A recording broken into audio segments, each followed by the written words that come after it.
निकासी के अंदर कोई प्रावधान नहीं किए गए, क्योंकि आपने देखा कि जैसे एक समाज सेवी हमारे संत रामपाल जी जैसे आपने देखा कि अभी उन्होंने हर गांव में पाइपें भिजवाई। देखो, इस पे तो आपको पता है कि भाजपा का कोई ये छुपी बात नहीं है कि जो सरकार है सारी जो चल रही है वो मनोहर लाल खट्टर जी के उस पर चल रही है। तो जो सीएम साहब ने कहा था कि मैं दीपावली से पहले किसानों के खाते में और डाल दूंगा, दीपावली का त्यौहार उनको खुशी खुशी मनाएंगे। और पता नहीं क्यों सीएम साहब भिवानी ज़िले की तरफ आँख उठा के नहीं देख रहे।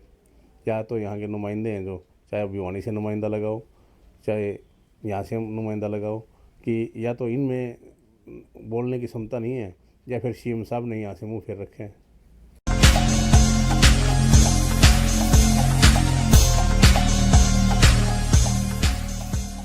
सबसे पहले तो आप सभी पत्रकार बंधुओं को मेरी नमस्कार।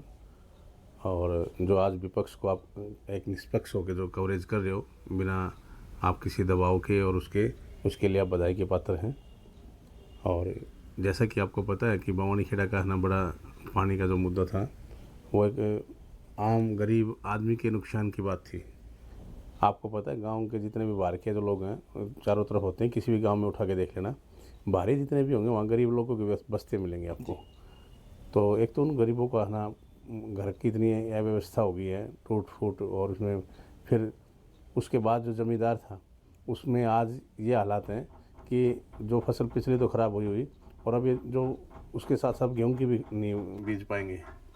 सबसे बड़ी बात कि जितने भी किसान हैं धान के साथ साथ जो जिनको की जो फसल ख़राब हुई है उसके साथ में गेहूँ की फसल के लिए भी अब लाले पड़े हुए हैं। तो जो सीएम साहब ने कहा था कि मैं दीपावली से पहले किसानों के खाते में और डाल दूंगा, दीपावली का त्यौहार उनको खुशी खुशी मनाएंगे।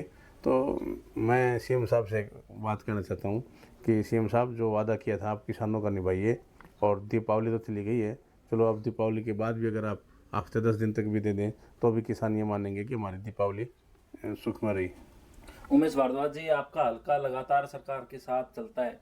पहले भी विधायक जो यहाँ से भाजपा के बने और अब भी जो है भाजपा के विधायक हैं, तो बवानी खेड़ा के हालातों की बात करें तो क्या कुछ दिखाई देता है आपको? क्या नजर आता है? 1 साल सरकार को बने हुए हो गया है। देखो, आप पूरे ज़िले में जो देखेंगे तो विकास के नाम पे जो कोई पुराने जो काम कोई थे तो कोई हैं, नए काम का अभी तक कोई एस्टीमेट टेंडर अभी तक भी सिंगल नहीं हुआ है कोई पूरे भिवानी ज़िले में।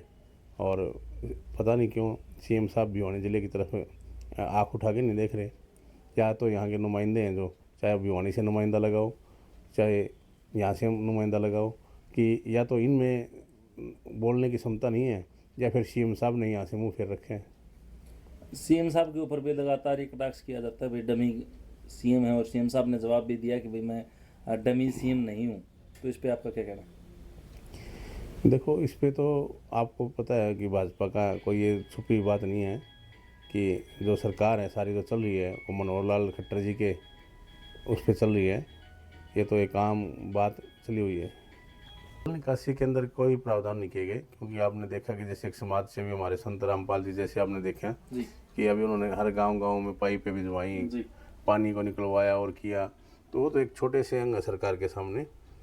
समाज सेवी है, समाज सेवी होते हुए अगर उन्होंने इतना किया तो सरकार पता नहीं क्या कर दे।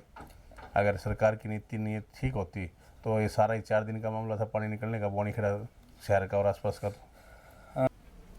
मैं एक बात कहना चाहूँगा कि भाजपा का ना विकास से और उससे कोई लेना देना नहीं है।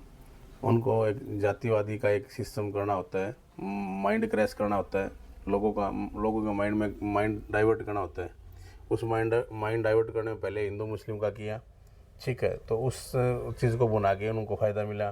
फिर उसके बाद ये जाट नॉन जाट की आ गई, अब एससी में डीएससी का आ गया।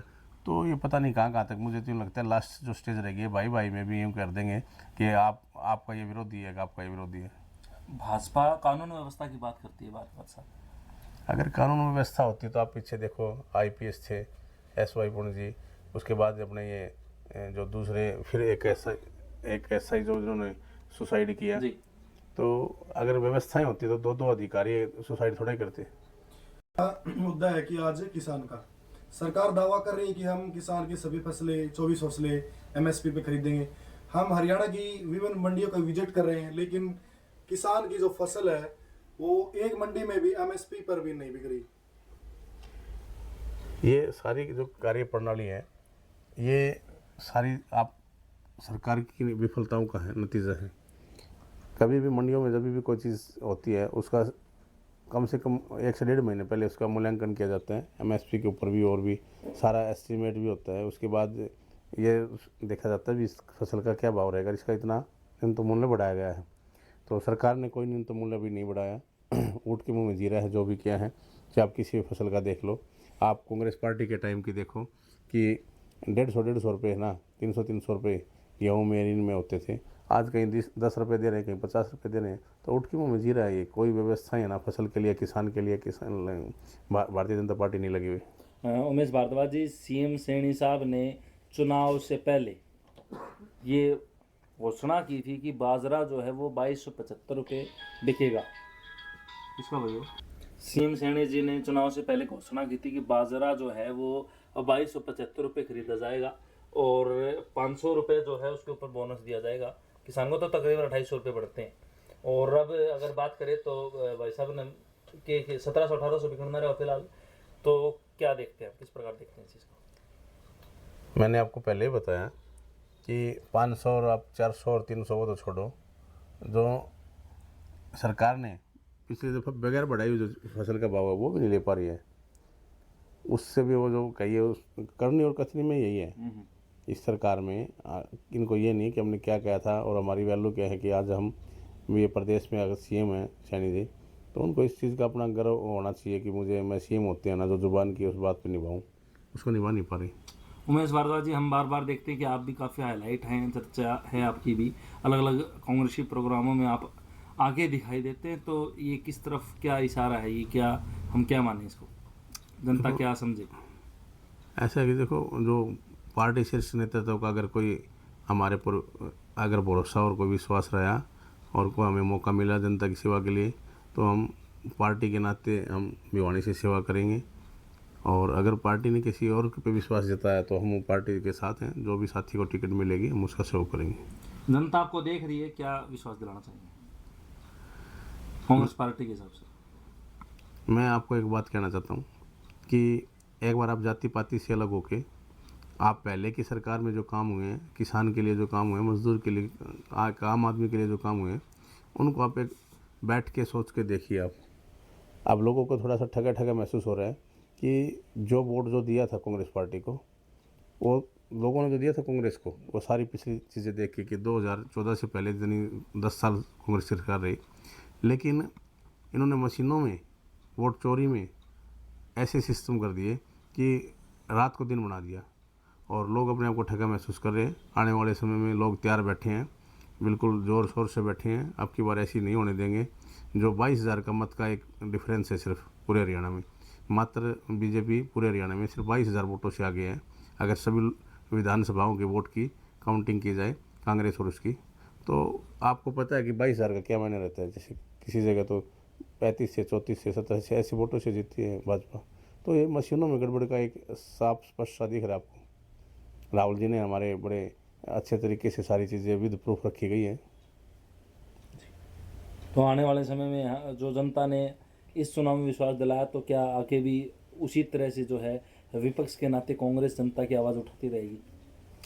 कांग्रेस हर मुद्दे पे तैयार है। आप पीछे देखो, हमारा अभी प्रदेश अध्यक्ष जी, अभी तो पूरा संगठन तैयार हो गया है। पूरे संगठन में अच्छे से काम किया गया है। आप देखो, पहले बिना संगठन जब हमारा 22,000 का वोट चोरी के बाद भी अगर अब 22,000 से कम थे, तो आज संगठन ने तो BLA 1 बनाए हैं, BLA 2 बन चुके हैं हमारे। और अभी हमारे प्रदेश अध्यक्ष जी और CLP लीडर हमारे भूपेंद्र सिंह हुड्डा जी पूरे प्रदेश का दौरा शुरू कर रहे हैं।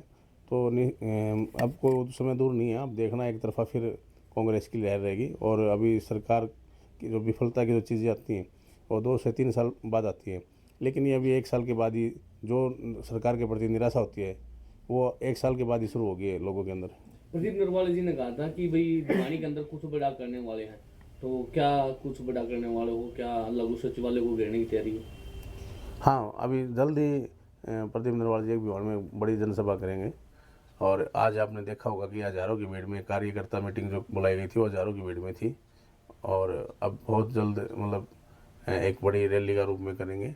तो उसमें ये दिखाएंगे कि सरकार के किस प्रकार से लोग नाराज़ हैं, किस प्रकार से सरकार की जो दमनकारी नीतियां हैं उनके खिलाफ हैं।